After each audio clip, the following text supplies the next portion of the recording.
Salut à tous, véritable coup de tonnerre dans le monde du football. Le FC Barcelone a officiellement annoncé par le biais d'un communiqué que Lionel Messi ne prolongera pas au FC Barcelone en raison de plusieurs obstacles économiques et structurels qui empêchent son renouvellement. Déjà libre de tout contrat depuis plusieurs semaines, Lionel Messi peut s'engager où il le souhaite. Manchester City qui semble plus sur les traces de Messi, mais le PSG est annoncé en grande pompe pour signer le natif de Rosario cet été. Bref, le Barça a expliqué les raisons, on va pas plus détailler. Maintenant, parlons de son avenir. Pour moi, Lionel Messi sera très probablement un joueur du PSG la saison prochaine.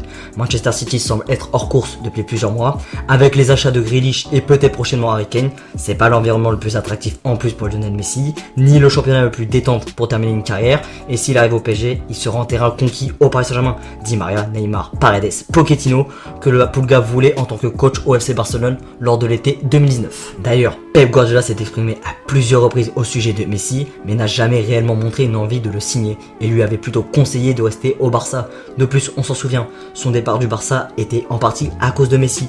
Quand Guardiola sortait Messi du terrain, cela créait des tensions. Guardiola, c'est quelqu'un qui a besoin de commander, c'est lui le patron dans un vestiaire, le patron au Barça, c'était Messi. Pour moi, le PSG travaille réellement depuis plusieurs mois son arrivée en coulisses par des intermédiaires, plus fortement des protagonistes. Neymar qui avait déclaré ouvertement qu'il voulait rejouer avec Messi après le match retour contre Manchester United. La mythique photo récemment publiée par Neymar sur Instagram, on avait aperçu lui, Messi, Di Maria, Verratti et Paredes. Ce genre de photo n'est pas anodine.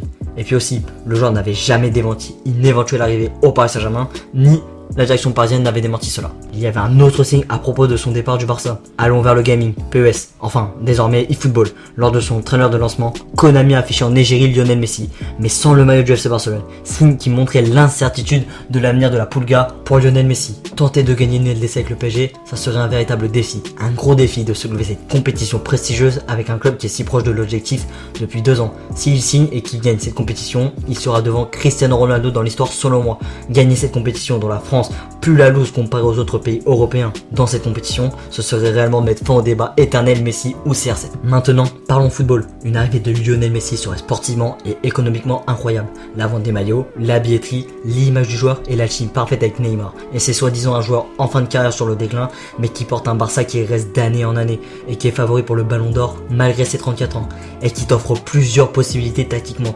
Il peut jouer sur un côté, jouer en tant que 10 et en tant que 9,5. Départ ou pas, Kylian Mbappé ne gênera pas Messi.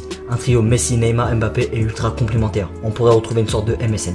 Après, économiquement, je ne sais pas, je ne suis pas spécialiste, mais on sait que le Qatar peut tout faire. En cas de départ de Kylian Mbappé, Icardi pourrait faire l'affaire en neuf. Messi a servi des joueurs comme Griezmann et Suarez. Tu retrouveras 2 ailiers techniques, créatifs et playmakers. Icardi devrait se régaler au niveau des ballons. Avant de vous quitter, je vous glisse une information. Info cruciale de Fernando Campos. Joaes pour DAZN Brésil. Paris et Messi négocieraient déjà. Pour finaliser les choses, la star argentine pourrait déjà se rendre dans la ville lumière dans les prochains jours. Quand je vous parlais de protagonistes et intermédiaires dans ce dossier, Neymar aurait été très important dans l'approche du joueur. Et voilà, c'est la fin de cette vidéo. Si elle t'a plu, n'hésite pas à lâcher un pouce bleu et la partager à tes amis. Si tu as un avis à donner sur le sujet, mets un commentaire. Et moi je te dis à très vite pour une toute nouvelle vidéo prochainement sur Neymar. Allez, ciao ciao.